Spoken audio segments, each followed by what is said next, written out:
ছাড়া এই আকাশ মনোমরা, যেন শীতে মৌসুমে পাতা ছড়া। তুমি ছাড়া এই আকাশ মনোমরা।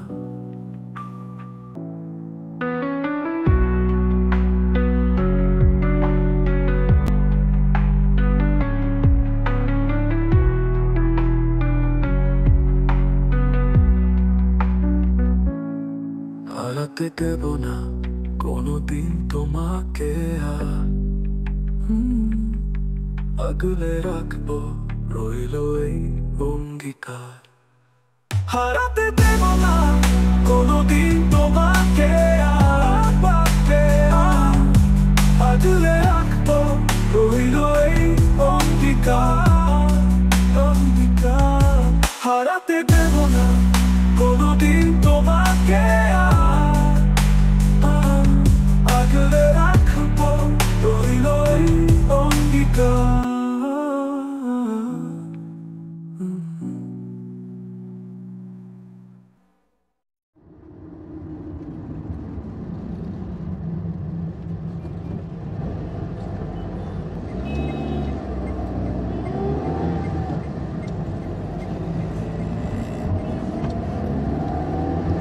আরে বৃষ্টি না? এই এই বৃষ্টি, এই গাড়ি থামা, গাড়িতে থামা না। বলতে বলতেই চলন্ত গাড়ি থেকে মাথা বের করে ডাকাডাকি শুরু করে দিল বাবলি। আচমকা এই হাঁক ডাকে প্রবুদ্ধ একটু চমকে গিয়েছিল। গাড়ি চালাতে চালাতেই সতর্ক দৃষ্টিতে একবার বাম দিকে চোখ ফেরালো। ঘড়িতে সময় সকাল 10:30। মহানগরীর রাজপথ এখন নিত্যযাত্রীদের ভিড়ে জমজমাট। এমজি রোডের দুই প্রান্ত দিয়ে অবিরাম জনস্রোত বয়ে চলেছে। এই ভীষণ ভিড়ের মধ্যে চট করে কাউকে খুঁজে পাওয়া বেশ মুশকিল। গাড়ির গতি সামান্য কমিয়ে আগ্রহ সহকারে জানতে চাইল প্রবুদ্ধ। কোথায় বৃষ্টি? আরে বুদ্ধুরাম, গাড়িটা থামা আগে, এই তো পেছনে ফেলে এলাম। কিন্তু থামতে বললেই তো চট করে থামা যায় না। গাড়ির গতি মন্থর হতেই পেছন থেকে অন্যান্য যানবাহনের অনবরত প্যাপ ও আওয়াজ শুরু হয়ে গিয়েছে। অগত্যা বেশ কিছুটা এগিয়ে তবেই রাস্তার একপাশে চেপে পার্ক করতে পারল প্রবুদ্ধ। গাড়ি থামতেই প্রায় তরবর করে দরজা খুলতে যাচ্ছিল বাবলি। খপ করে ওর হাতটা চেপে ধরল প্রবুদ্ধ। এই তারা, কোথায় আছিস? কোথায় আবার? বৃষ্টিকে খুঁজতে। পাগল নাকি তুই? হ্যাঁ, এই অবস্থায়? তুই বস, আমি গিয়ে দেখে আসছি। তুই? আচ্ছা, তুই যা। হ্যান্ড ব্রেকটা তুলে ড্রাইভার সিট ছেড়ে চটপট পেছনের দিকে ছুটল প্রবুদ্ধ।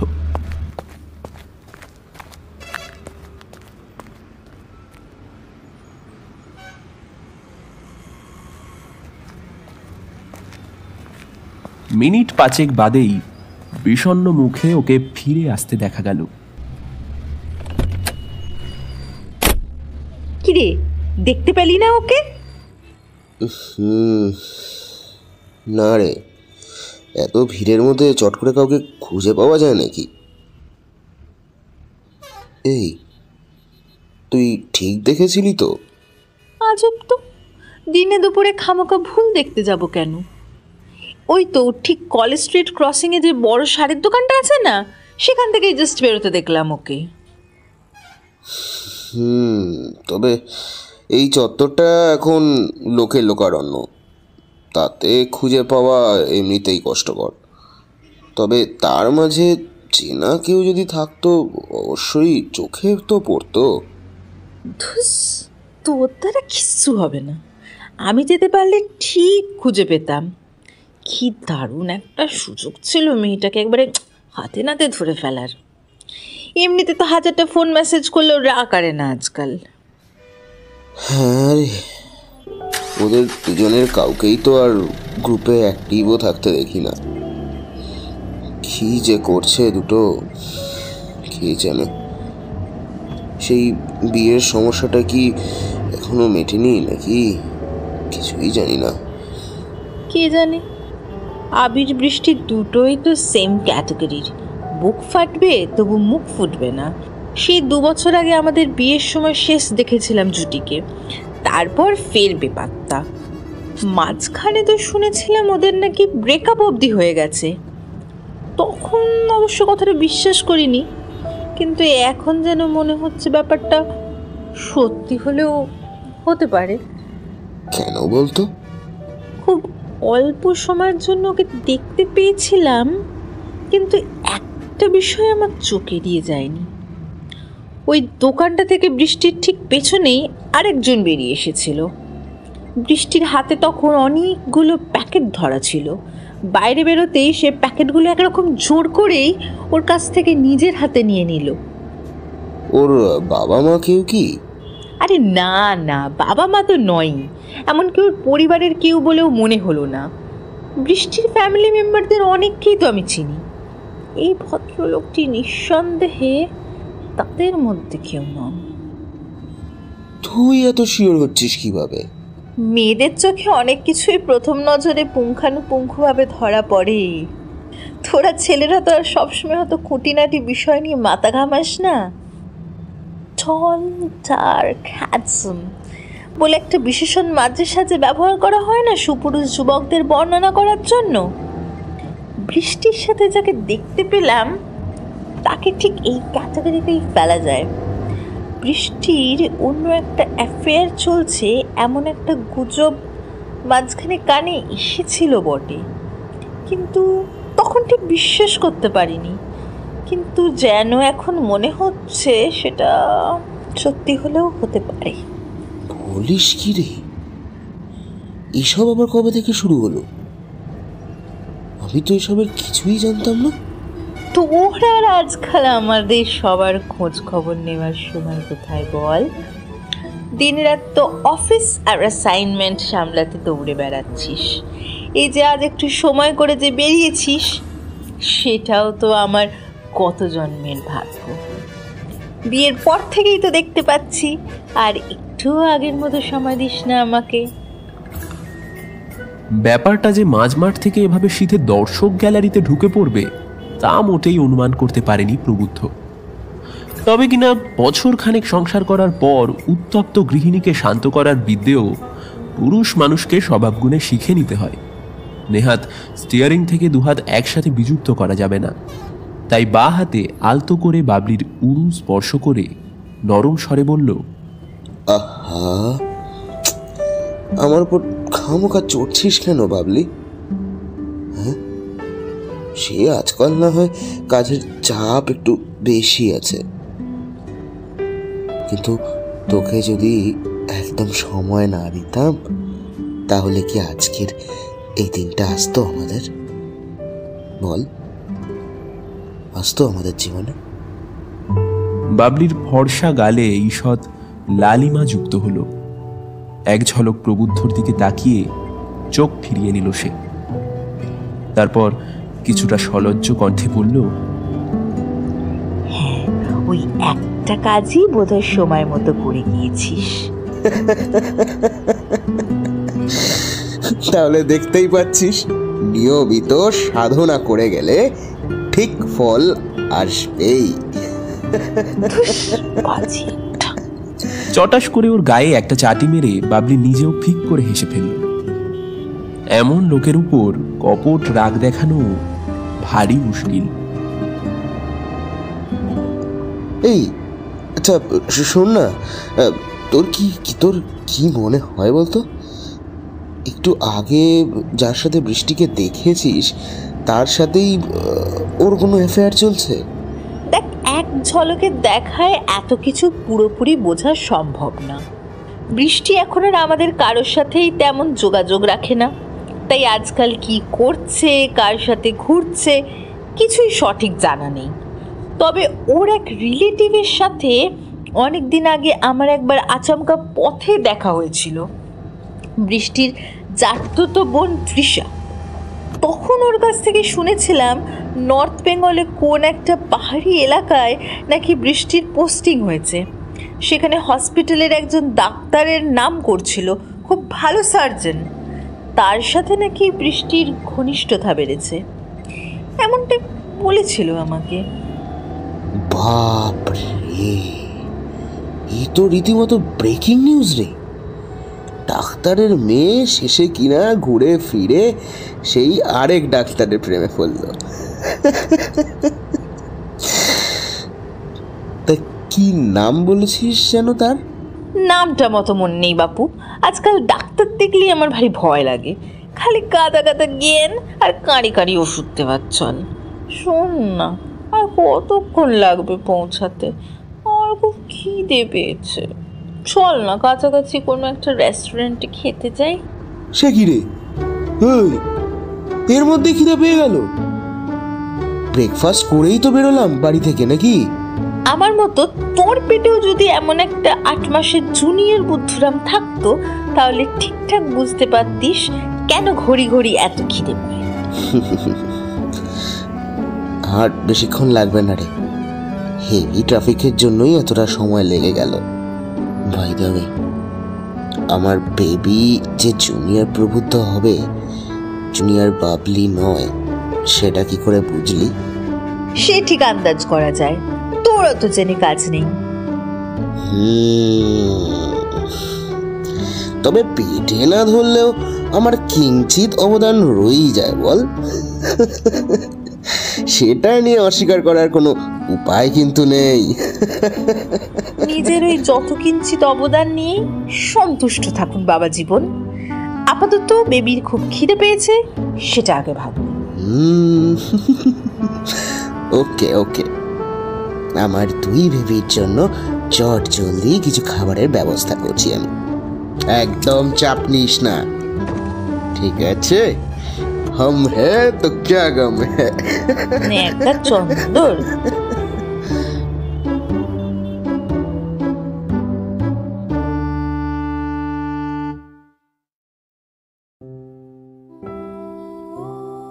প্রকৃতির ঋতু পরিবর্তন আজকাল আর ক্যালেন্ডারের নিয়ম মেনে হয় না।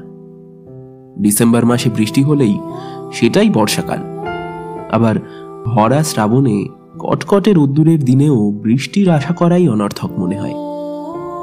বৃষ্টিটা আসলে হয়তো চিরকালের খামখেয়ালি, তাদের আসা যাওয়া সম্পূর্ণ নিজেদের ইচ্ছাধীন।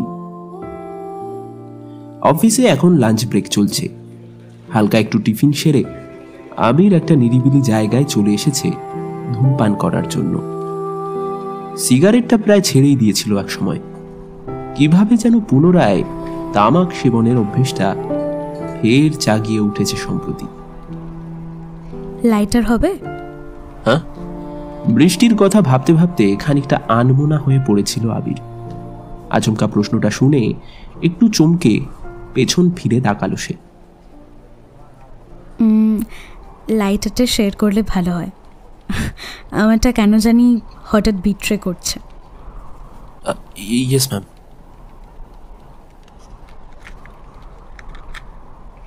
Match box? আমার আবার এই বস্তুটির সাথে বিশেষ সখ্যতা নেই। তারপর এখানে আবার যেরকম জোরে হাওয়া দিচ্ছে। কিছুটা ইতস্তত করে দেশলাই বাক্সটা নিজের হাতে নিলেন আগন্তুক। 18 তলার এই ব্যালকনিতে প্রায় সবসময়ই দুর্বার হাওয়ার স্রোত বয়ে চলে। এমনিতেও জায়গাটা শহরের ঘিঞ্জি পরিবেশের থেকে অনেকটা বাইরে বলে মুক্ত বাতাসের কোনো অভাব নেই।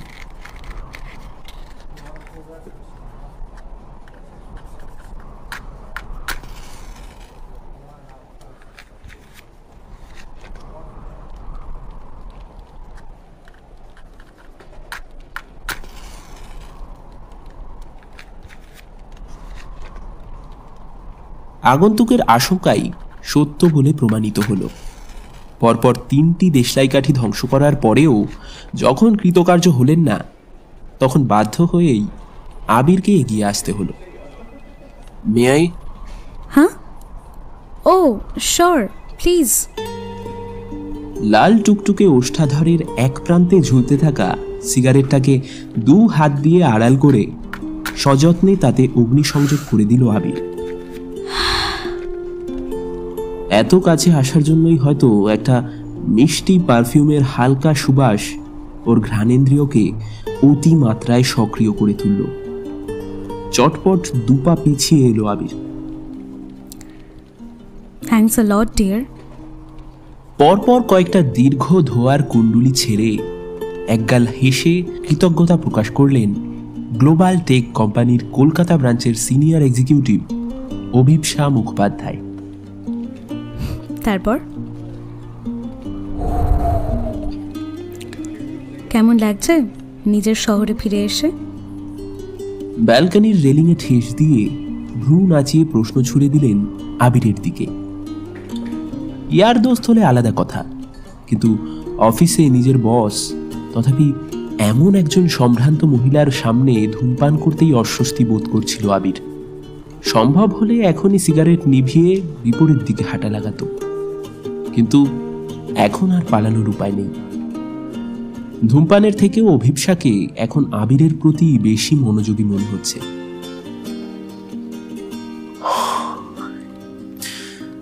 ভালোই লাগছে ম্যাম। ট্রান্সফারটা পেতে একটু সময় অবশ্য লেগে গেল। টু বি এক্স্যাক্ট, আমার বাড়ি আসলে হাওড়ার শিবপুরে, কিন্তু কলকাতা শহরকেও বরাবর আমার নিজেরই মনে হয়। That's the secret of this city of joy. এই শহর যাকে একবার আপন করে নেয়, তারপর কোনো দিন তাকে ফিরিয়ে দেয় না, বুঝলে? বলতে বলতে ব্যালকনির বাইরে শহরের চেনা ছবিটার দিকে আরেকবার তাকিয়ে যেন পুরনো কিছু স্মৃতিচারণা করে নিলেন। মুহুর্মুহু বাতাসের স্রোতে মাঝে মাঝেই এলোমেলো হয়ে যাচ্ছিল বাদামি চুলের গোছা। পরনে পুরোদস্তুর ফর্মাল সাদা শার্ট ও নেভি ব্লু স্ট্রাইপ ট্রাউজার, পায়ে মানানসই বক্স হিল। মধ্য 30-এও বেতের মতো ছিপছিপে নির্মেদ চেহারা ভদ্রমহিলার। যৌবন যে এখনো উত্তীর্ণ হয়ে যায়নি তা ওর ঈর্ষণীয় স্বাস্থ্য দেখলেই সুনিশ্চিত হওয়া যায়। আবির হয়তো একটু সম্মোহিত হয়ে পড়েছিল। আঙুলে গরম ছ্যাঁকা লাগতেই চটপট শেষ হয়ে যাওয়া সিগারেটটা ফেলে দিয়ে জুতো দিয়ে পিষে দিল। এরপর ভদ্রতাবশত সামান্য একটু হেসে বিদায় নেওয়ার জন্য ঘুরে দাঁড়াতেই পেছন থেকে অভিপ্সা ডাক দিলেন,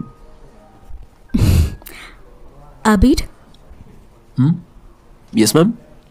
আজ সন্ধ্যায় কি করছো আবির? মানে any engagement? No such ma'am. আসলে আজ আর বাড়ি ফিরবো না। এই অফিসের কাছাকাছি এক বন্ধুর বাড়ি যাওয়ার প্ল্যানিং আছে। ওই kind of a weekend hang out. কিছু দরকার থাকলে অবশ্যই আমাকে বলতে পারেন। তোমাদের বিশেষ কোনো প্ল্যানিং থাকলে অবশ্য আলাদা কথা, তবে যদি ঘন্টাখানেকের জন্য সময় করতে পারো তবে আমার বাড়ির একটা ছোট্ট অনুষ্ঠানে তোমার নিমন্ত্রণ রইল। আজ আমার মেয়ের 5 বছরের জন্মদিন। ওই ছোট্ট করে একটা ঘরোয়া পার্টি রেখেছি। কিছু ক্লোজ রিলেটিভস, কালিগস এরাই মূলত আসবেন আর কি। নিউ টাউনের এই অফিসে মাত্র মাসখানেক হলো জয়েন করেছে আবির। কলকাতায় ফিরে আসার জন্য বিস্তর সাধ্য সাধনা করতে হয়েছিল ওকে। এখনো অফিসের বাকি কলিগদের সাথে সেভাবে সখ্যতা গড়ে ওঠেনি। অভিপ্সার ঘরোয়া পার্টিতে ঠিক কতজন অফিস সদস্য উপস্থিত থাকবে সেটা আন্দাজ করা মুশকিল হচ্ছিল। তবে সরাসরি নিমন্ত্রণ উপেক্ষা করার মতো দুঃসাহস দেখানোটাও উচিত হবে কিনা বুঝে উঠতে পারছিল না। অভিপ্সা মুহূর্তেই আবিরের সংকোচ অনুভব করতে পারলেন। তারপর সামান্য হেসে বললেন, it's a gentle request, not an order. তবে তুমি যদি আসতে পারো তাহলে আমি খুশি হব। এরপর অবশ্য না বলার মতো কোনো উপায় থাকে না।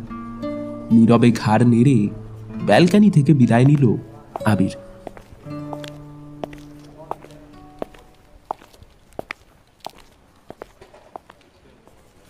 খানিক বাদে ওয়াশরুম থেকে ফ্রেশ হয়ে যখন নিজের ডেস্কে বসলো, প্রায় সাথে সাথেই পাশের কিউবিকল থেকে বরুণ আর অভ্রনীল উকি মারল একসাথে। কি বস, ম্যাডামের ইনভিটেশন পেলে নাকি? ওদের দুজনের চোখে দুষ্টুমির হাসি ঝিলিক দিচ্ছিল। খবরটা এত তাড়াতাড়ি বাকিদের কাছে পৌঁছে গেল কিভাবে তা ঠিক অনুমান করতে পারল না আবির। তবে ঘাড় নেড়ে সম্মতি প্রকাশ করতেই বরুণ হাত বাড়িয়ে দিল। Congratulation brother, welcome to golden club family. সকলের ভাগ্যে অবশ্য এত তাড়াতাড়ি শিখে ছেড়ে না। তুমি ভাই আসতে না আসতেই ম্যাডামের নেক নজরে পড়ে গিয়েছো। এটা প্রশংসা না তির্যক মন্তব্য সেটা চট করে ধরতে পারল না আবির। এর আগে কখনো কাজের বাইরে বসের সাথে ব্যক্তিগত আলোচনার অবকাশ ঘটেনি। ইতিপূর্বে যতবার ওকে দেখেছেন অত্যন্ত রাশভারী এবং কেজো মহিলা বলেই মনে হয়েছিল। আজই প্রথম অন্য রূপে ধরা দিলেন। স্বাভাবিকভাবেই আচমকা ওর ঘরোয়া পার্টিতে নিমন্ত্রণ বেশ অপ্রত্যাশিত বলেই মনে হয়েছিল। তা আর কে কে আসছেন পার্টিতে? বেশি কেউ নয়, জানোই তো ম্যাডাম কতটা রিজার্ভ পারসন। আমরা ছাড়া অফিসের হাই লেভেল কয়েকজন এক্সিকিউটিভ কেবলমাত্র ইনভাইটেড। উপহার টুপহার কিছু কি? Not at all. আমরা অফিস থেকে একটা গিফট দিচ্ছি, তুমি বরং ওতে কিছু কন্ট্রিবিউট করে দিও। এমনিতেও ম্যাডাম আবার এসব খুচরো ফর্মালিটি বিশেষ পছন্দ করেন না। আর তাছাড়া একটা হ্যান্ডিক্যাপ বাচ্চার জন্য আর কি বা স্পেশাল গিফট দেবে? হ্যাঁ, সহসা তরিদাহিতের মতো ঝটকা অনুভব করল আবির। ইতিমধ্যে বরুণ আর অবনীল নিজেদের ডেস্কে ফিরে গিয়েছে। তবে ওদের আলাপচরিতার টুকরো টুকরো সংলাপ ভেসে আসছিল তার কানে। অভিপ্সা মুখোপাধ্যায়ের পুরনো জীবন নিয়ে নিচু গলায় আলোচনা করছিল ওরা। না চাইলেও কথাগুলো শুনতে হচ্ছিল আবিরকে। রাশভারী কর্মঠ চেহারার পিছনেও মানুষের কতই না গোপন সত্তা লুকিয়ে থাকে। সাধারণ চোখে সেই রূপ সহজে ধরা দেয় না।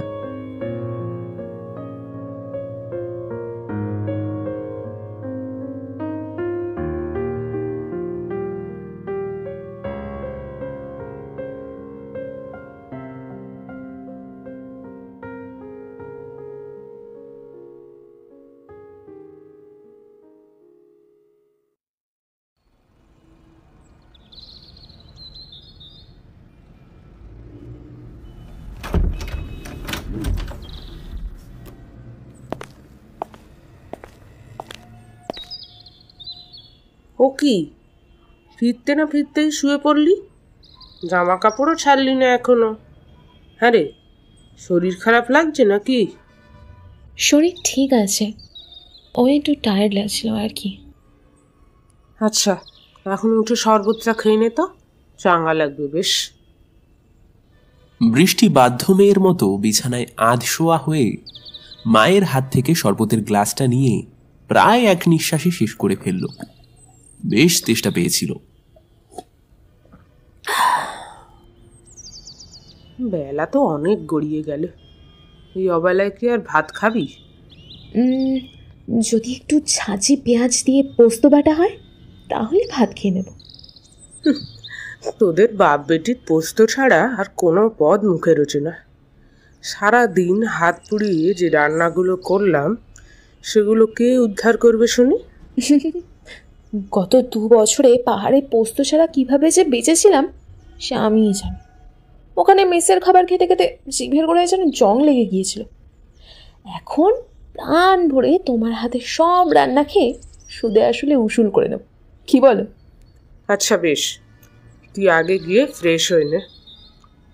এখন অবেলায় যেন চুল ভেজাস না আবার, নইলে সন্ধে নামতে নামতেই ফ্যাচ ফ্যাচ শুরু হয়ে যাবে। বৃষ্টি মায়ের দিকে তাকিয়ে মুচকি হাসল। মায়েরা সব জানে। সুমিত্রা দেবী নিষেধ না করলে সত্যিই আজ আপাদমস্তক ঝেড়ে স্নান করার পরিকল্পনা ছিল। সারাদিন কম ঘোরাঘুরি তো হলো না। কলকাতায় যা ধুলো, একদিনেই চুলে জট পড়ে যাওয়ার সম্ভাবনা প্রবল।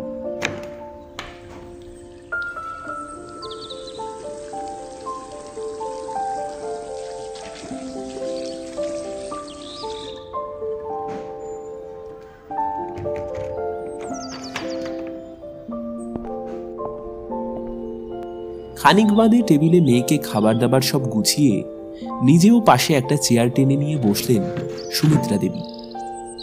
বৃষ্টি বুঝল মা এতক্ষণ নিজেও না খেয়ে বসেছিলেন, অথচ সুগারের পেশেন্ট এতক্ষণ খালি পেটে থাকা আদৌ যে উচিত নয় বারবার সতর্ক করেও তার কোনো ফলাফল হয়নি।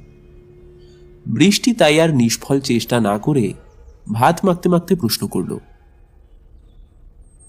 মা, কি বাবা ঠিক সময় খেয়ে নিয়েছে তো? তোর বাবাকে সে কখন 1:30টার মধ্যে খাইয়ে দিয়েছি। কতগুলো ওষুধ খাওয়ার আছে না, এতক্ষণে এক ঘুম দেওয়া হয়ে গেছে। দেখ, তাও আজ অনেকটা বেলা হয়ে গেল। তোদের এখানের কাজের মাসিগুলো বাবু বড্ড ঝ্যাঁটা, ইচ্ছে খুশি আসে যায়।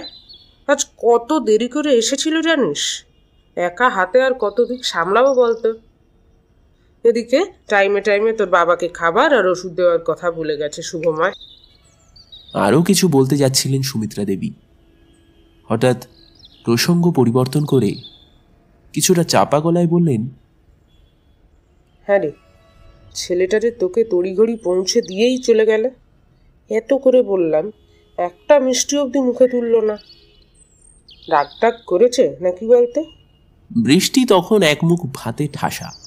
সেই অবস্থাতেও মায়ের উদ্বিগ্ন চেহারার দিকে তাকিয়ে ঠিক করে হেসে ফেলল। তারপর চেবাতে চেবাতে উত্তর দিল, উফ মা, তুমি পারো বটে, রাগ করতে যাবে কেন?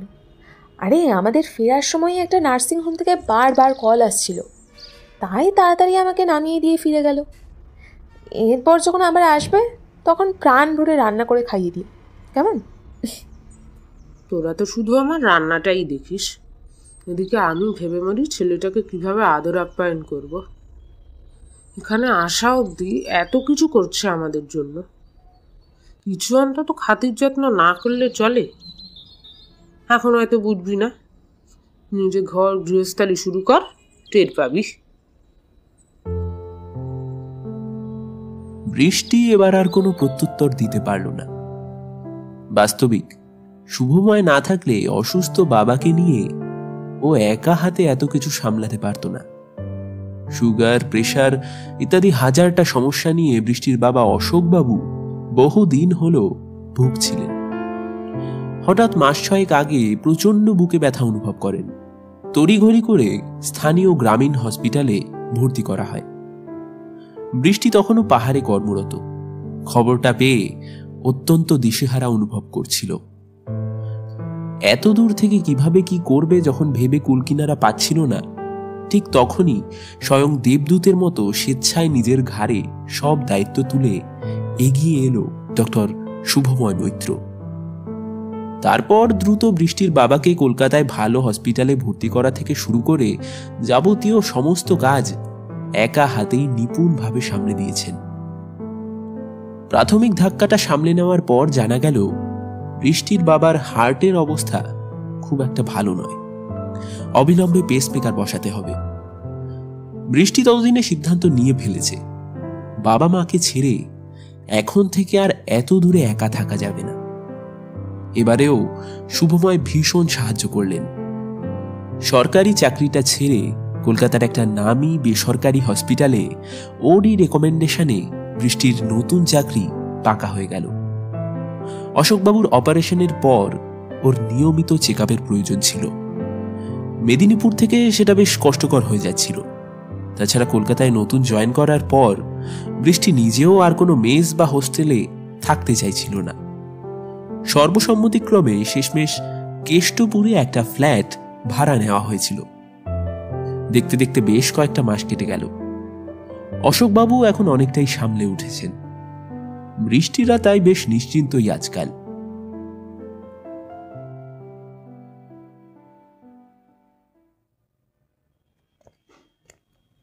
খেয়ে উঠে অভ্যাসবশত একবার বাবার ঘরে উঁকি মারল বৃষ্টি। ভেবেছিল বাবা হয়তো ঘুমিয়ে আছেন, কিন্তু অশোকবাবু ইতিমধ্যেই উঠে পড়েছিলেন। মেয়েকে দেখে হাতছানি দিয়ে ডাকলেন। বৃষ্টি বিছানায় বাবার পাশে এসে বসল। হ্যাঁ রে মা, কেনাকাটি হলো? তুমি এত তাড়াতাড়ি উঠে পড়লে কেন? ঘুম ঠিকঠাক হচ্ছে না? আর কত ঘুমোবো বলতো? রাতে ঘুমের ওষুধ খেয়ে বেলা 9টা-10টার আগে বিছানা ছাড়তে পারি না। তারপর 12টা না বাজতে বাজতেই তোর মা আবার খাইয়ে ঘুমোতে বলে। আমি যেন একটা ধীরে খোকা হয়ে গেছি আজকাল। ঠিক হয়েছে, এতদিনে ঠিকঠাক জব্দ হয়েছ। বাড়িতে থাকতে তো আমাদের কোনো কথাই কানে তুলতে না, এবার অন্তত আমাদের কথা না শুনলেই বকুনি খাবে। আচ্ছা বেশ, বুড়ো বাপটাকে যত পারিস শাসন করে নে। বেশ বড় হয়ে গিয়েছিস, এবার তোকে সংসার গুছিয়ে দিতে পারলেই আমার ছুটি, সব দায়িত্ব থেকে মুক্তি। একদম বাজে কথা বলবে না, তোমার বুড়ো হতে এখনো ঢের দেরি। আর একটু সুস্থ হয়ে যাও, দেখবে আবার আগের মতো সব কাজ করতে পারবে। ডাক্তার তো বলেই দিয়েছে, পেসমেকার থাকলেও টুকটাক কাজকর্ম করতে কোনো অসুবিধা নেই।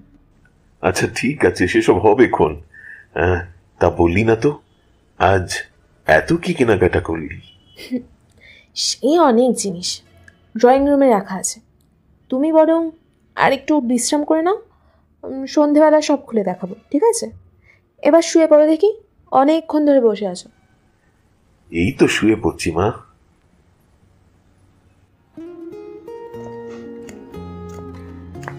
বাবার রুম থেকে বেরিয়ে ব্যালকনিতে এসে দাঁড়ালো বৃষ্টি। ওদের ফ্ল্যাটটা মেইন রোড থেকে বেশ কিছুটা ভিতরে, সামনেই কিছু দূরে কেষ্টপুরের খাল, আর খালের বিপরীতেই সল্টলেক। জায়গাটা মন্দ নয়, অন্তত প্রপার কলকাতার ঘিঞ্জি পরিবেশ থেকে অনেক ভালো। বৃষ্টির খুব ইচ্ছে এই ফ্ল্যাটটা কিনে নেওয়ার, কিন্তু এখনো অতটা পুঁজি জমা করার মতো সামর্থ্য হয়ে ওঠেনি। বাবার চিকিৎসার জন্য অনেক খরচ হয়ে গিয়েছে ইতিমধ্যে। শুভময় যথাসাধ্য সাহায্য করেছেন, কিন্তু বারবার অনুরোধ করা সত্ত্বেও খরচাপাতি সব বৃষ্টি একাই সামলে নিয়েছে। নিজের পরিবারের জন্য এখনো কারোর কাছে হাত পাতার মতো পরিস্থিতি তৈরি হয়নি তার।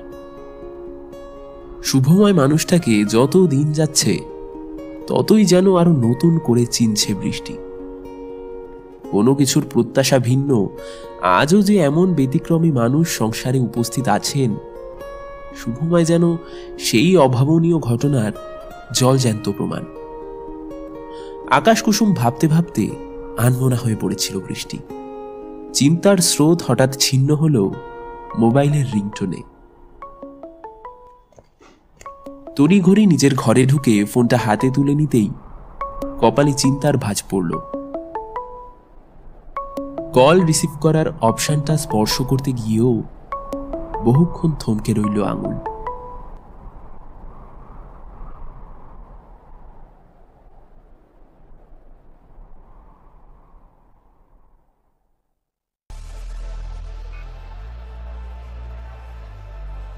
কি ব্যাপার, তুমি ড্রিঙ্কস কিছু নিলে না? অভিপ্সার প্রশ্নের উত্তরে সামান্য লাজুক হেসে সুরাপানে অনীহা প্রকাশ করল আবির। সামান্য ভুরু তুলে অভিপ্সা বললেন, ওকে, তো সফট ড্রিঙ্কস কিছু বানিয়ে দিতে বলি তোমার জন্যে? নো ম্যাম, আমার আর কিছু লাগবে না। তুমি এখানে কমফোর্টেবল ফিল করছো তো Abir? Please ask me if you need anything, okay? ব্যস্ত সমস্ত পায়ে অন্যান্য অতিথিদের আপ্যায়ন করতে বিপরীত দিকে চলে গেলেন অভিপ্সা। আবির ভিড়ভাট্টার বাইরে একটু নিরিবিলিতে বসেছিল। শহরের এক অভিজাত পল্লীতে অভিপ্সার নিজস্ব আবাসন। দোতলা সুদৃশ্য বাড়িটি আধুনিক স্থাপত্য রীতি মেনেই তৈরি করা হয়েছে। বাড়ির সামনে মকমলের মতো সবুজ ঘাস বিছানো লন, সেখানেই রং বেরঙের আলোর মালা, ফুল এবং বেলুন দিয়ে অভিপ্সার মেয়ে বিপাশার জন্মদিনের পার্টির আয়োজন করা হয়েছে। কেক কাটার পর্ব মিটে যেতেই অতিথিরা বুফে টেবিল থেকে নিজেদের পছন্দ মতো খাদ্য পানীয় বেছে নিচ্ছিলেন। আবির ইতিমধ্যে খুব সামান্য কিছু মুখে দিয়ে রাতের খাওয়া সেরে ফেলেছে। সমবেত গুঞ্জন আর কুটকাচালির বাইরে একটু দূরে নিজের মতো করে সময় কাটাচ্ছিল এতক্ষণ। বারবার চোখ চলে যাচ্ছিল অভিপ্সার মেয়ের দিকে। ফুলের মতো মিষ্টি একটা নিষ্পাপ শিশু। বিত্তশালী পরিবার, সুখ, বৈভব ভগবান ওর ছোট্ট 2 হাত ভরে সব কিছু উজাড় করে দিয়েছেন, শুধু কেড়ে নিয়েছেন ওর দুপায়ে হাঁটা চলার শক্তি। আজন্মকাল হুইল চেয়ারে বন্দী হয়েই কাটাতে হবে বেচারিকে। অথচ কি স্বতঃস্ফূর্ত প্রাণ প্রাচুর্যে ভরা ওই শিশু মন। মায়ের মতোই অনিন্দ সুন্দর কমনীয় রূপ পেয়েছে বিদিশা। নিমন্ত্রিত প্রতিটি অতিথির সাথে ভারী সুন্দর করে কথা বলছে। একজন পরিচারিকা হুইল চেয়ারে ঠেলে ঠেলে বিপাশাকে পার্টিতে আগত সকলের কাছে পৌঁছে দিচ্ছিলেন। আবিরের কাছে আসতেই নিজের ব্লেজারের পকেট থেকে একটা চকলেট বার করে বিপাশার হাতে ধরিয়ে দিতেই ও ভারী মিষ্টি করে বলে, থ্যাংক ইউ আঙ্কেল, বলে চলে গেল।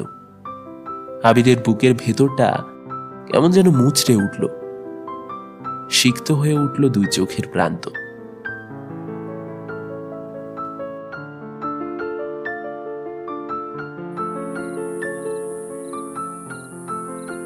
রাত 9:30 থেকেই আমন্ত্রিতদের একে একে বিদায় নিতে শুরু করলেন। আবিরও ফেরার জন্য উদ্যোগী হল। শহরে স্বাধীনভাবে ভ্রমণের জন্য নিজস্ব বাহন থাকাটা অবশ্যই জরুরি, তাই নিজের পুরনো বাইকটা আবারও ঝেড়ে ঝুড়ে সচল করে নিয়েছিল।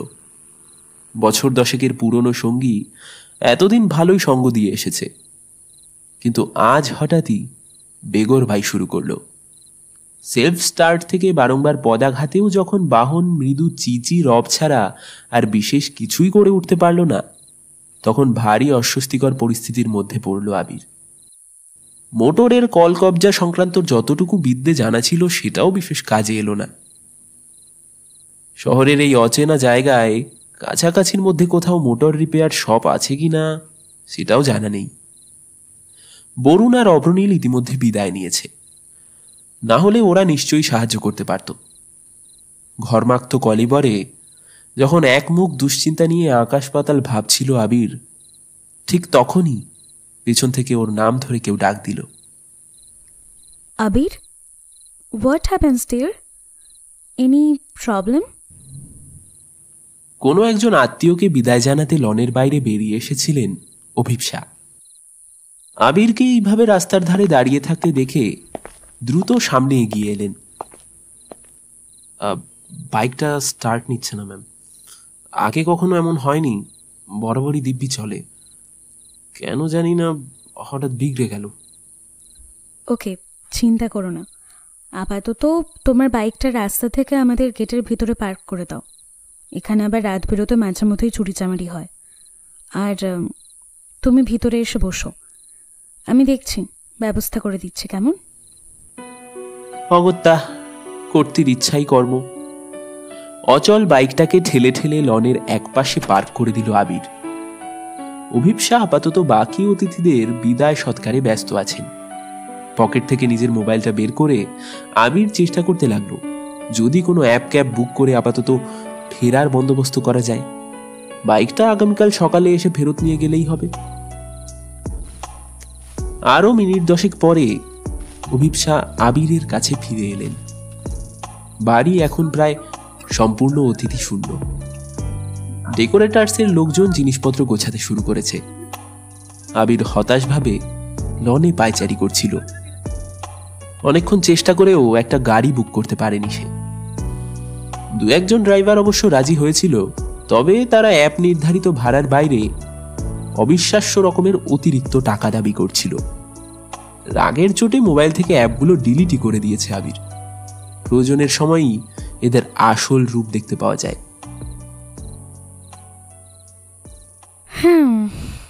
একটা ব্যাড নিউজ আছে আর একটা গুড নিউজ, তো আগে কোনটা শুনতে চাও?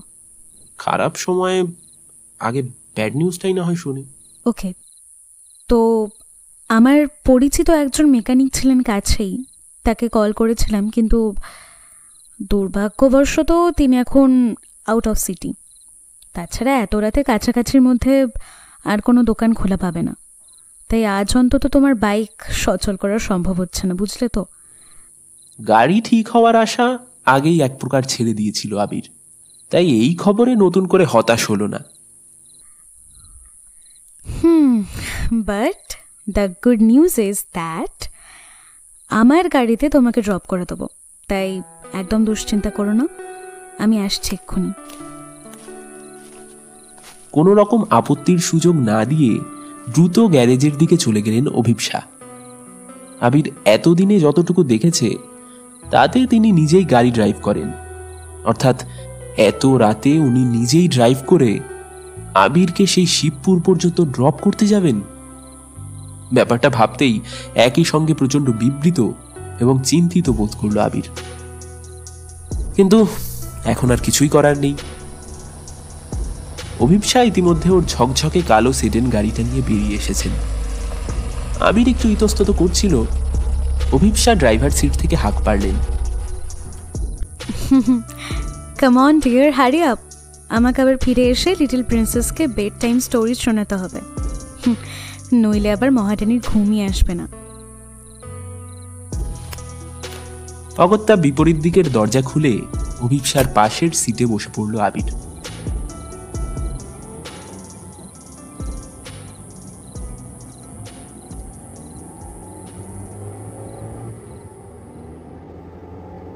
রাত প্রায় 11:15। শহরের কোলাহলপূর্ণ রাজপথ এখন প্রায় শুনশান বললেই চলে। গাড়ির স্টিয়ারিং এক হাতে ধরে অন্য হাতে লাইটার দিয়ে একটা সিগারেট জ্বালিয়ে গুনগুন করে হঠাৎ দু এক কলি গেয়ে উঠলেন অভিপ্সা।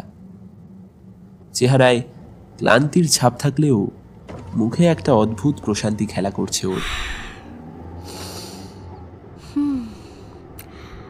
আফটার সো মেনি ইয়ার্স মনে হচ্ছে আবার যেন সেই পুরোনো দিনগুলো ফিরে গিয়েছি।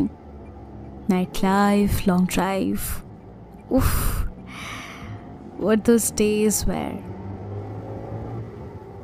তারপর নিজেই যেন বাস্তবে ফিরে এলেন। আবির একটু জড়সড় হয়ে বসেছিল। ওর দিকে তাকিয়ে মুচকি হাসলেন অভিপ্সা। এই পথে যদি না শেষ হয় তবে কেমন হতো তুমি বলো তো। আবির কি জবাব দেবে বুঝে উঠতে পারল না। এক মুহূর্ত পরে অভিপ্সা নিজেই নিজের পরিহাসে সজোরে হেসে উঠলেন। সরি ডিয়ার, পুর জোক। আসলে কেন জানি না এখন পুরনো দিনের বেশ কিছু স্মৃতি মনে পড়ে যাচ্ছে। Please don't mind. By the way, party কেমন এনজয় করলে? আমার প্রিন্সেসের সাথে পরিচয় হয়েছে? এতক্ষণে জবাব দেওয়ার মতো একটা প্রশ্ন খুঁজে পেয়েছে আবির। সাথে সাথে বলল, ইয়েস ম্যাম, ভীষণ মিষ্টি আপনার মেয়ে, সাচ এ লাভলি স্মাইল। ঈশ্বরের কাছে প্রার্থনা করি যেন জীবনের কোনো প্রতিবন্ধকতাই ওর মুখের হাসি না কেড়ে নিতে পারে। You remind me of someone in my life. Someone very special, close to my heart. সেও ঠিক তোমার মতো কথা বলতো। কোনো ভনিতা নেই কাউকে অনবরত ইমপ্রেস করার ব্যর্থ চেষ্টা। অতীতের বদ্ধ দুয়ার খুলে অভিপ্সা এই মুহূর্তে ভীষণ স্মৃতিমেদুর হয়ে পড়েছেন। হাতের সিগারেটে লম্বা কয়েকটা টান মেরে বললেন,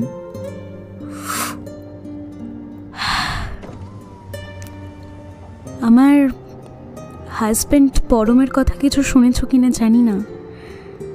হি was from a very interior district, yet very smart and confident. We are in love since the college days. আমেরিকায় এলেতে আমরা সংসার পেতেছিলাম, সবই ঠিকঠাক চলছিল। বিপাশা আসার পর আমাদের জীবনটা পুরো পরিপূর্ণ হয়ে উঠেছিল, কিন্তু ভাগ্যে এত সুখ সইল না। হঠাৎ একটা কার অ্যাক্সিডেন্ট পরম চিরকালের মতো আমাদের একলা করে চলে গেল। আর আমার প্রিন্সেসও। বাকিটা আর শেষ করতে পারলেন না। ওর গলা থেকে চাপা বেদনার স্রোত ভেসে এলো। আবির জানে এই সময় কোনো কথা না বলাই ঠিক হবে। খানিক বাদে হাতের চেটো দিয়ে দু চোখ বেয়ে নেমে আসা অশ্রু কোনো মতে সংবরণ করলেন অভিপ্সা। গাড়ি এইমাত্র দ্বিতীয় হুগলি সেতুর উপরে উঠেছে। অভিপ্সা হঠাৎ গাড়ির সবকটা বন্ধ কাজ নামিয়ে দিলেন। ফুরফুর করে গঙ্গার জোলো হাওয়া ঝাপটা মারল ওদের দুজনের চোখে মুখে। শরীর আর মনের গুরুভার অনেকটাই হালকা হয়ে এলো ক্রমশ। আবির অনেকক্ষণ বাদে যেন বলার মতো কিছু শব্দ খুঁজে পেল।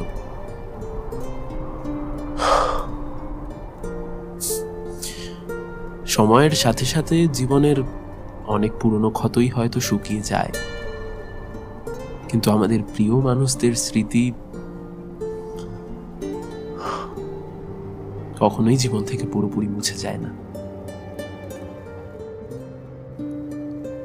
কথাগুলো হয়তো শুধুমাত্র অভিপ্সাকে সান্ত্বনা দেওয়ার জন্য নয়, আসলে নিজেই নিজেকে বলল আবির।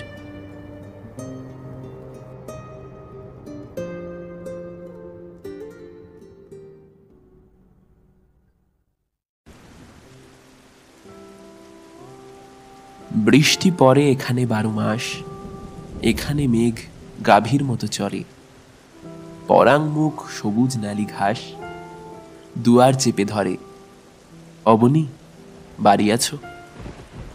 শক্তি চট্টোপাধ্যায়ের এই কবিতাটা সেই কোন ছোটবেলায় পড়া। তারপর থেকে আকাশে ভ্রাম্যমান মেঘের দল চোখে পড়লেই অজান্তে এই উপমার কথা মনে পড়ে যায়। বাংলা ক্যালেন্ডারে এখন ভরা শ্রাবণ। এই মরশুমে অবশ্য বৃষ্টি পুরোপুরি আশাহত করেনি। অন্যান্য বছরের তুলনায় অনেক আগেই বর্ষাকাল চলে এসেছে। আজ সকাল থেকেই বারবার মেঘরৌদ্রের লুকোচুরি চলছে। এইমাত্র এক ঝাঁক কালো মেঘ ঝমঝম করে অকাতরে জলরাশি বিতরণ করে গিয়েছে। সঞ্চিত ভাণ্ডার খতম হতেই খালি মেঘের দলবল এখন সমগ্র আকাশ জুড়ে ইচ্ছে খুশি মতো চড়ে বেড়াচ্ছে। রোগী দেখার ফাঁকে ফাঁকে বারবার নিজের কেবিন থেকে বাইরের দিকে চোখ চলে যাচ্ছিল শুভময়ের। ক্ষণে ক্ষণে প্রকৃতির এই পরিবর্তন বেশ লাগছিল। রৌদ্রতপ্ত শহর আজ জুড়িয়েছে অনেকখানি, কিন্তু শহরবাসীর মনের জ্বালা কি আর এত সহজে শীতল হবে? এক দম্পতিকে চেক করার পর ইন্টারকম ফোনটা তুলে নিলেন Shubhamoy. Hello, reception. Yes doctor, next পেশেন্টকে কি পাঠিয়ে দেবো? হ্যাঁ, পাঠিয়ে দিন। আমার আর কতজন পেশেন্ট বাইরে এখন অপেক্ষা করছেন? Please let me check sir. Sir, বৃষ্টির মধ্যে তো ইতিমধ্যেই অনেক অ্যাপয়েন্টমেন্ট ক্যান্সেল হয়েছে। বাইরে এখন ওই 2 জন মাত্র অপেক্ষা করছেন, তো ওদেরকে আমি পাঠিয়ে দেবো। জবাবটা শুনে মনে মনে বেশ সন্তুষ্ট হলেন ডক্টর শুভময় মৈত্র। বেশিক্ষণ ক্লিনিকে বসে থাকার ইচ্ছে আজ একেবারেই ছিল না। রোগীর চিকিৎসা করা ওর পেশা আর নেশা দুটো হলেও মাঝে মাঝে কারণে অকারণে ছুটি নিতে ভারী ইচ্ছে করে। নিয়মের শেকলে বাধা না পড়লে আজ হয়তো ক্লিনিকেই আসতেন না, কিন্তু উপায় নেই। দূর দূরান্ত থেকে বহু মানুষ যারা দীর্ঘদিন থেকে ওকে দেখাবেন বলে প্রতীক্ষা করে আছেন, তাদেরকে ফিরিয়ে দেওয়াটা সঠিক দায়িত্ববোধের পরিচায়ক নয়। স্যার, রিফ্রেশমেন্ট কিছু দেবো? থ্যাংক ইউ, তার আর প্রয়োজন নেই। আপনি বরং বাকি 2 জনকে চটপট পাঠিয়ে দিন।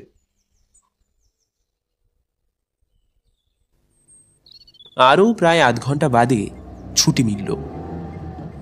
এই চেম্বারটা আসলে ওর নিজের নয়, শহরের একটা নামী বেসরকারি হসপিটাল লাগোয়া পলিক্লিনিক।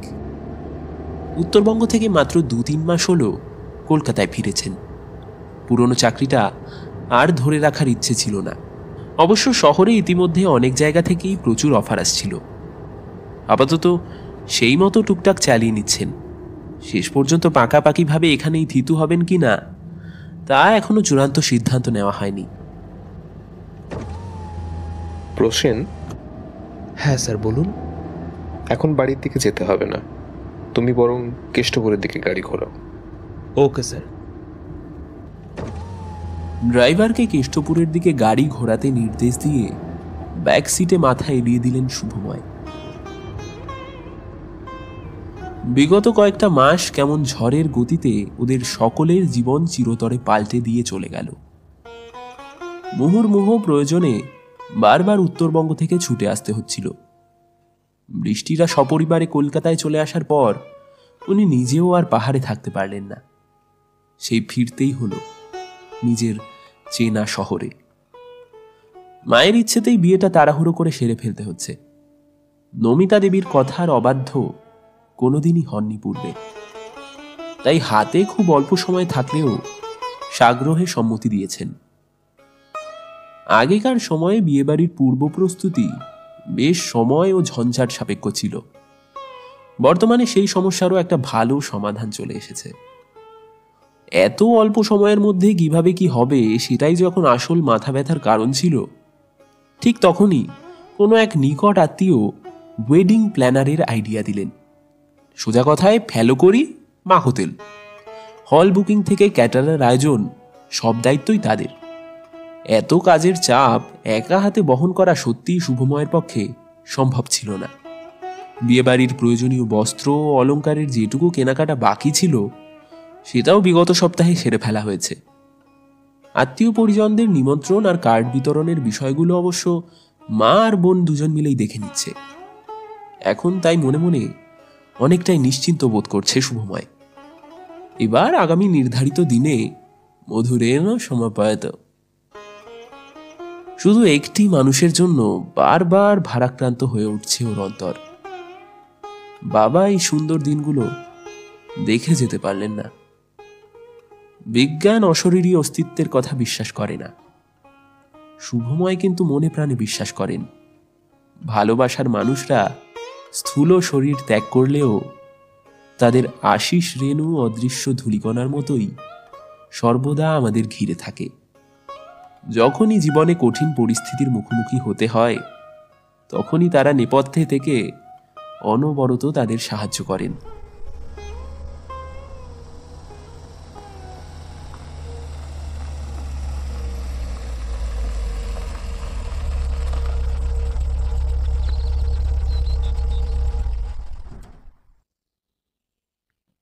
স্যার এসে গিয়েছি।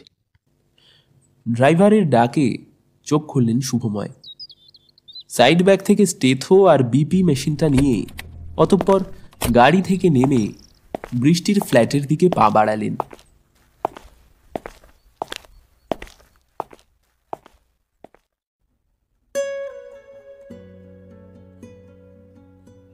প্রচণ্ড অসহনীয় রাগে সর্বাঙ্গ জ্বলে যাচ্ছে আবিরের। দপদপ করছে মাথার দুপাশের রগ। ঠিক কি করা উচিত এই মুহূর্তে তা একেবারেই ভেবে পারছে না। স্বপ্নেও কখনো ভাবেনি বৃষ্টির সাথে একদিন এইভাবে কথা বলতে হবে। কলেজের হোয়াটসঅ্যাপ গ্রুপেই প্রথম আসে খবরটা। আরে ভাই, শুনলাম নাকি বৃষ্টির অ্যাফেয়ার চলছে কোন ডাক্তারের সঙ্গে। ডাক্তারের মেয়ে, তার উপরে নার্স, এটা হওয়াই স্বাভাবিক নয় কি? আমি তো সেদিন বুধুর সঙ্গে বেরিয়ে দুজনকে দেখেও ফেললাম একসঙ্গে। জাস্ট একটুর জন্য ধরতে পারলাম না। তা আমাদের বাবা আবির কি করছে? এত কষ্ট করে দুটো দেখা করালাম, ডোন্ট সে যে এবার বিয়ের নিমন্ত্রণ আসলে কার্ডে বৃষ্টি আর আবির নাম একসাথে থাকবে না। শালা তোর যত অলক্ষণে কথা। প্রথমে ভেবেছিল নিশ্চয়ই বন্ধু বান্ধবরা মজা করছে, তাই নিজে থেকে কোনো মন্তব্য করে ওদের আলোচনার খোরাক হতে চায়নি। সত্যি বলতে এমন কিছু যে হতে পারে সেটা একরকম অবিশ্বাস্যই ছিল ওর কাছে। বিগত 2 বছরে ওদের দুজনের জীবনে অনেক চড়াই উতরাই এসেছে, কিন্তু ভেবেছিল একদিন এই সব ছোটখাটো সমস্যারও সমাধান ঠিক খুঁজে বের করবে। আবিরের পরিবার চায় না যে বৃষ্টি বিয়ের পর বাইরের কোনো রকমের কর্মজগতের সঙ্গে সরাসরি যুক্ত থাকুক। সেটাই ওদের চিরকালীন পারিবারিক রীতি। শুরুতে বিষয়টা অতটা গুরুত্ব দিয়ে ভেবে দেখেনি আবির। সময়ের সাথে সাথে পুরনো কত নিয়মিত অচল হয়ে যায়। ভেবেছিল এটাও একদিন নিষ্পত্তি হয়ে যাবে। ততদিন ধৈর্য সহকারে প্রতীক্ষা আর কিছুটা আলোচনার মাধ্যমে বিষয়টা এগিয়ে নিয়ে যাওয়াই বুদ্ধিমানের কাজ হবে। নিজের প্রেয়সী অথবা নিজের পরিবার কাউকেই অসন্তুষ্ট করার অভিপ্রায় তার ছিল না। কিন্তু বাস্তবে দুই নৌকায় পা দিয়ে চলার চেষ্টা সম্ভবপর হয়নি। আবিরের অজান্তে একদিন ওর মা বৃষ্টির সাথে যোগাযোগ করেছিলেন। তারপর ওদের মধ্যে ঠিক কি বার্তালাপ হয়েছিল তা আজও সঠিকভাবে জানতে পারেনি। কিন্তু সেই ঘটনার পর থেকেই পরিস্থিতি আরও বিগড়ে যেতে শুরু করে। প্রবুদ্ধ আর বাবলির বিয়ের সময় বৃষ্টির সাথে যখন অনেক দিন পর দেখা হলো, আবির ভেবেছিল আবার হয়তো ক্রমশ ওদের মৃতপ্রায় সম্পর্ক পুনরুজ্জীবিত হবে। হয়তো তেমনটাই হতো, কিন্তু ওই একটা ফোন কল সবকিছু ওলটপালট করে দিল। ঠিক এই মুহূর্তে এমনই একটা ফোন কল পুনরায় আবিরের বোধবুদ্ধি একেবারে শূন্য করে দিয়েছে। বিছানায় শরীরটা ছুড়ে দিয়ে চোখ বন্ধ করে মনে মনে স্মৃতি রোমন্থন করার চেষ্টা করল। দীর্ঘ সময় ধরে কলার টিউন বাজার পর অবশেষে একসময় বৃষ্টি আবিরের কলটা রিসিভ করেছিল।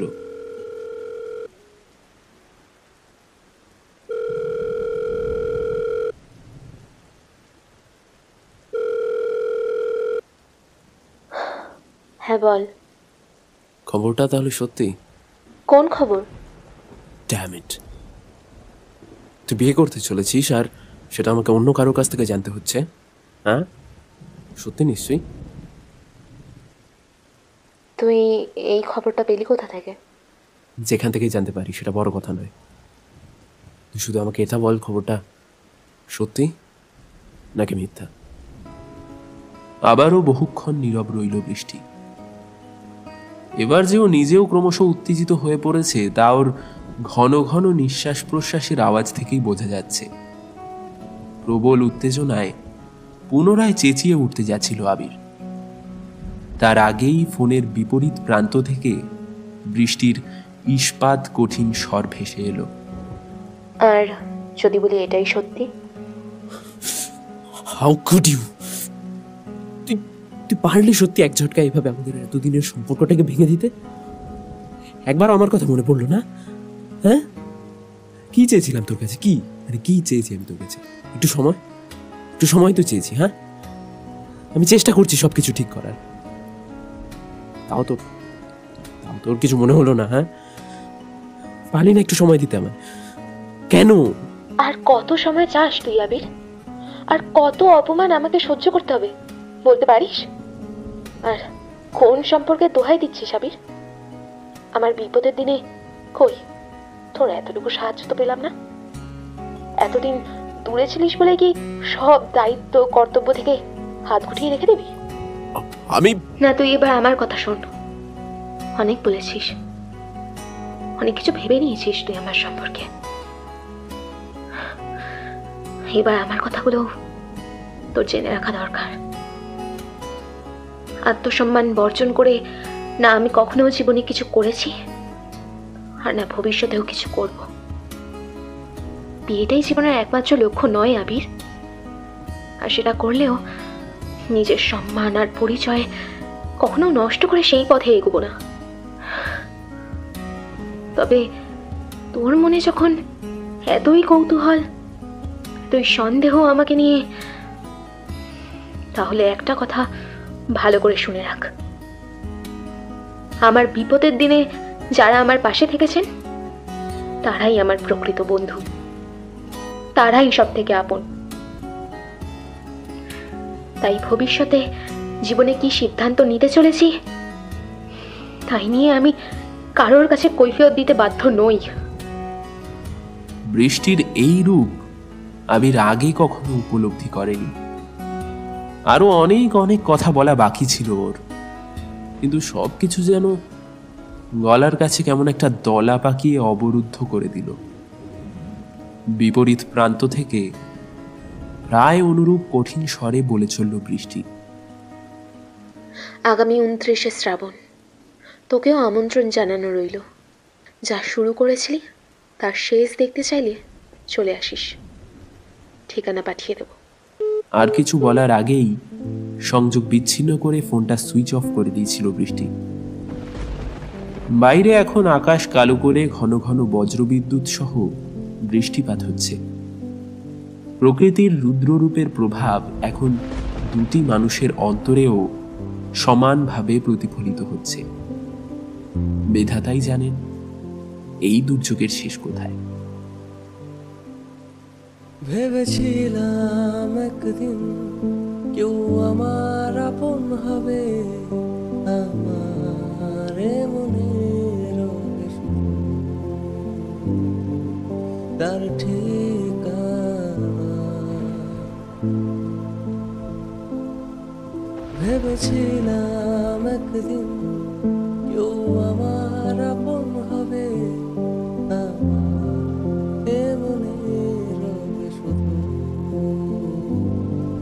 তার ঠিকানা।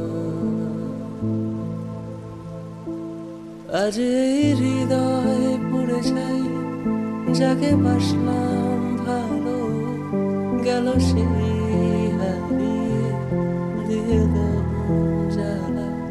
আজ এই হৃদয় পুড়ে যাই, যাকে বাসলাম ভালো, গেল সেই হারিয়ে দিয়ে জ্বালা।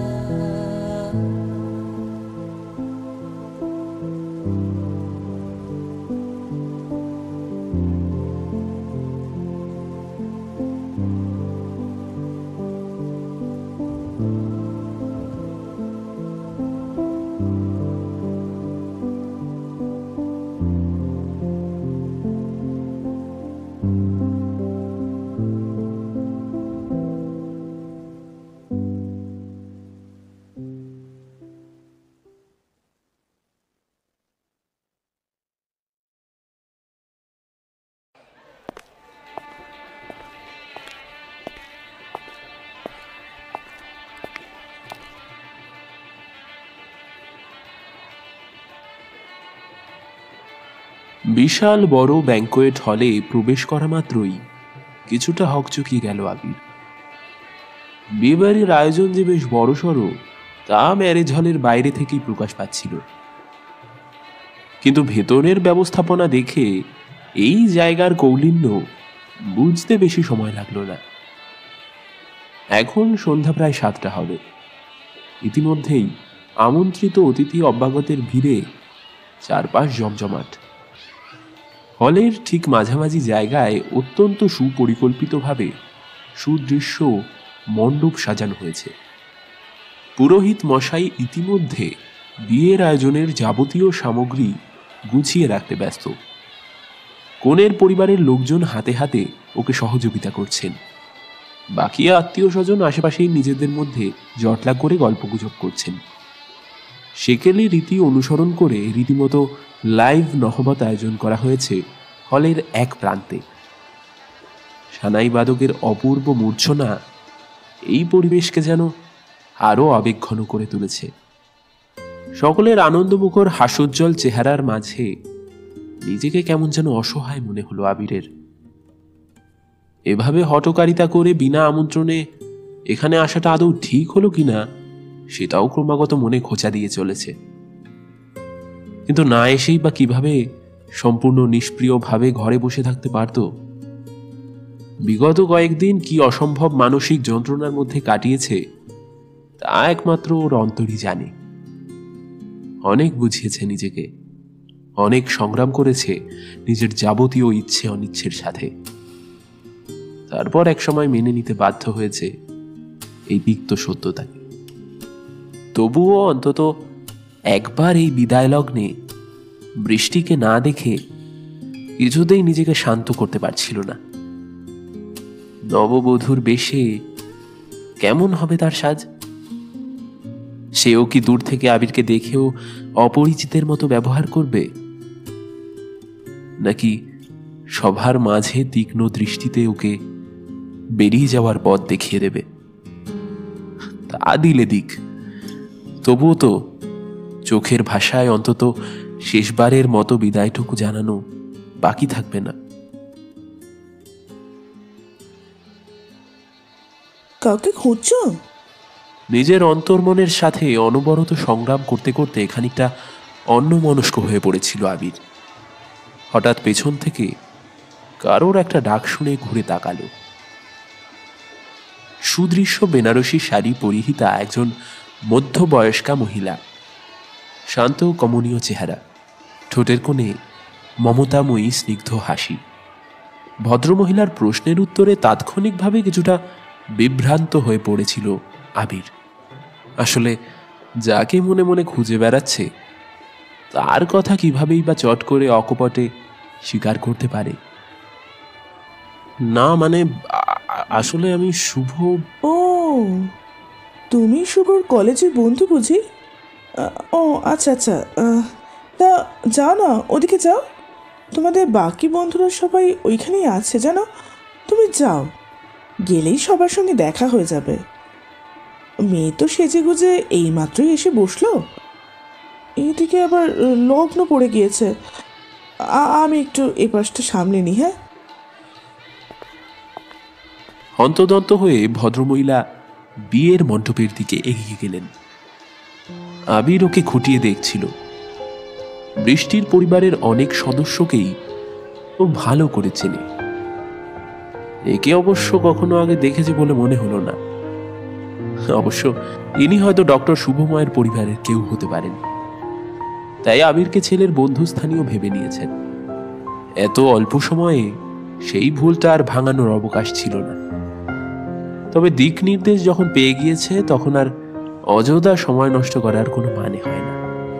শুধু দূর থেকে বৃষ্টিকে এক ঝলক দেখেই বরং দ্রুত ফেরার পথ ধরবে। মনে মনে স্থির সংকল্প হয়ে গুটি গুটি পায়ে এগিয়ে যায় আবির। বুকের মধ্যে দ্রিমি দ্রিমি ছন্দে তীব্র গতিতে হৃৎপিণ্ড আলোড়িত হয়ে চলেছে।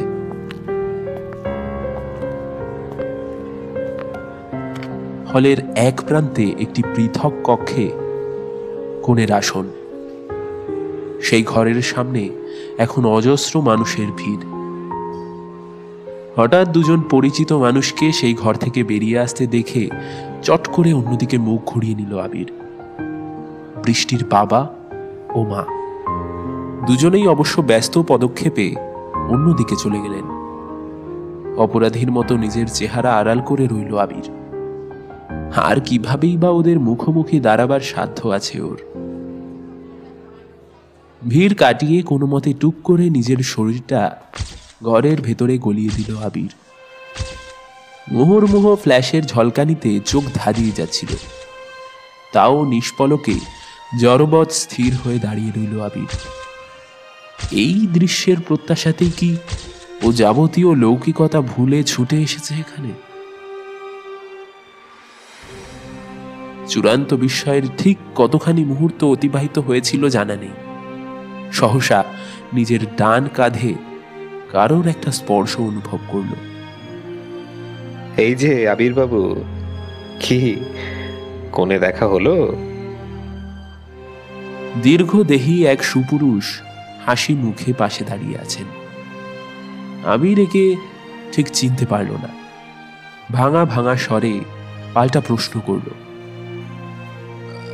হ্যাঁ কিন্তু আপনাকে তো ঠিক। বাহ, যার বিয়েতে এসছেন তাকে চিনতে পারছেন না? এই তো ভারী মুশকিল হলো।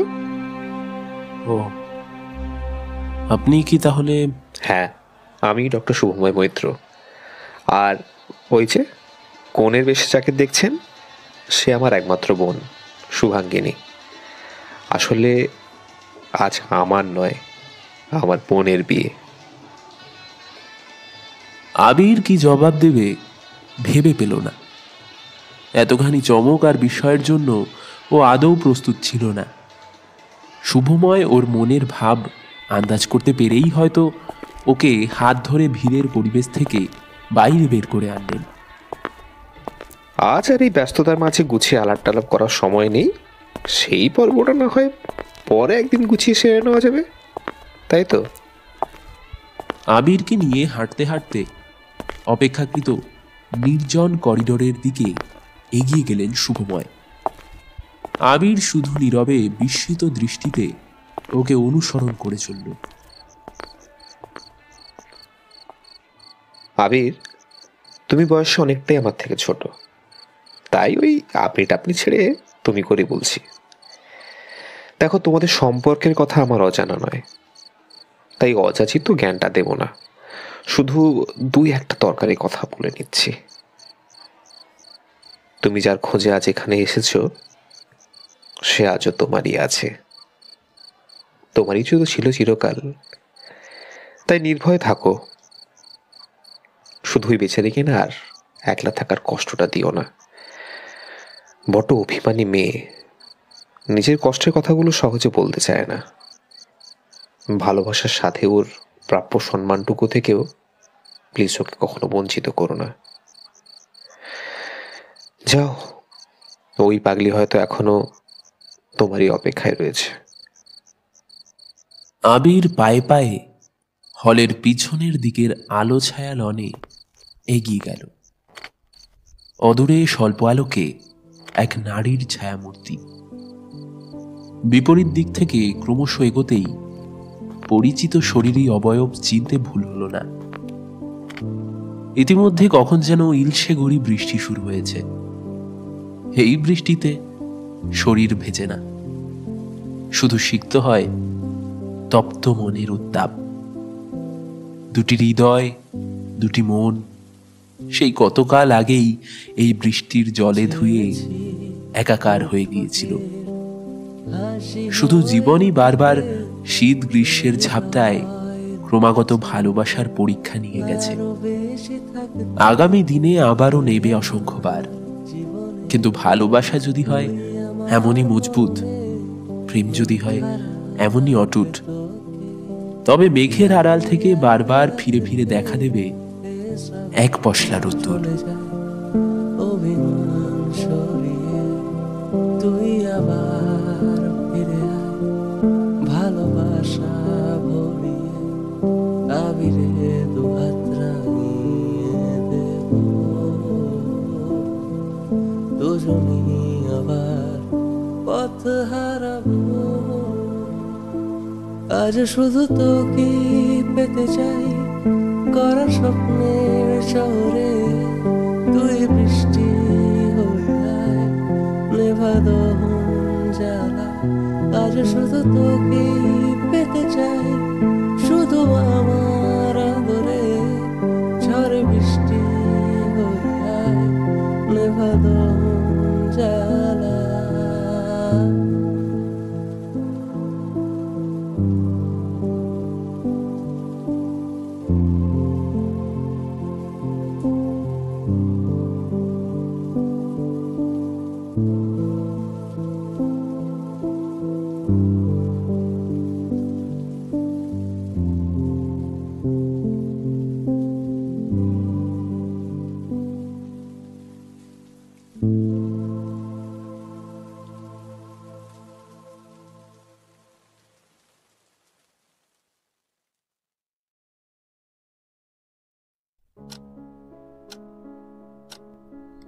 ডক্টর, ডক্টর, আমার আমার প্রিন্সেস ঠিক আছে তো?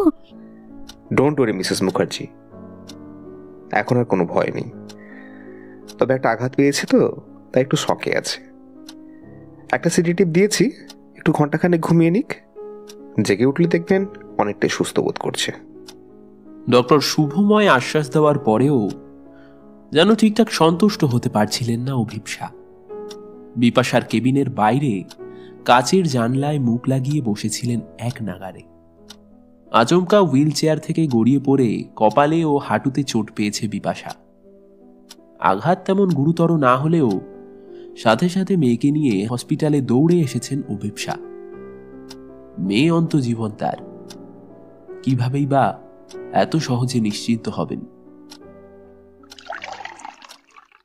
মিসেস মুখার্জি, আশা করছি এই এক কাপ কফি অন্তত আপনাকে কিছুটা চাঙ্গা করতে পারবে।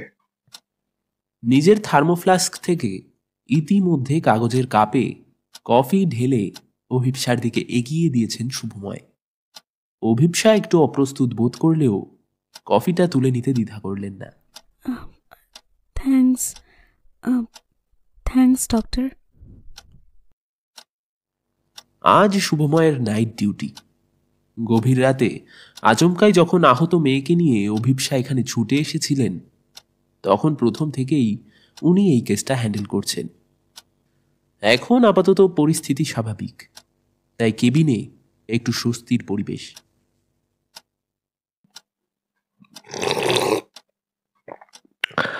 আমি আবার না ঠিক ওই কেটো কেচো ডাক্তারের মতো আচরণ করতে পারি না, তাই যদি কয়েকটা প্রশ্ন করি কিছু মনে করবেন কি? আন্দাজ করতে পারছি আপনি কি কি জানতে চাইছেন। বিপাশার father is no more with আস।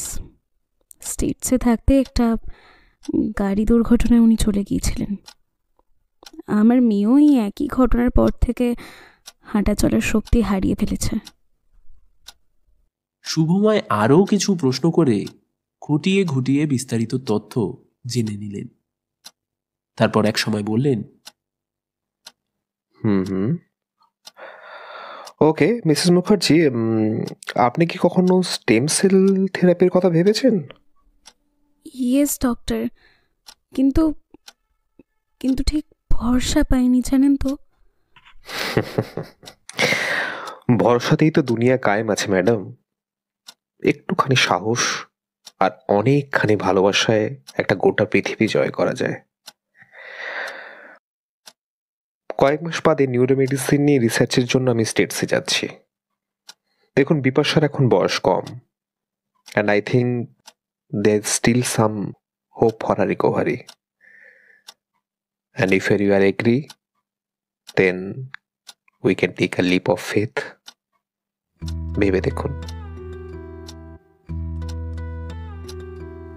অভিপ্সা এক দৃষ্টিতে শুভময়ের দিকে তাকিয়েছিলেন।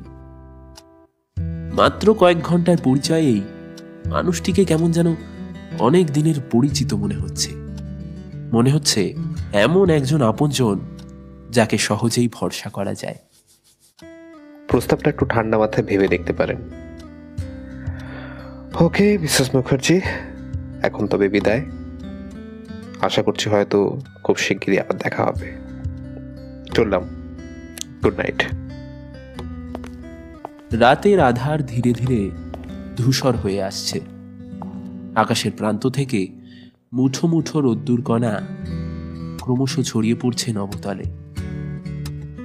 নতুন প্রভাত সূচনা করবে আর এক নতুন জীবনের গল্প।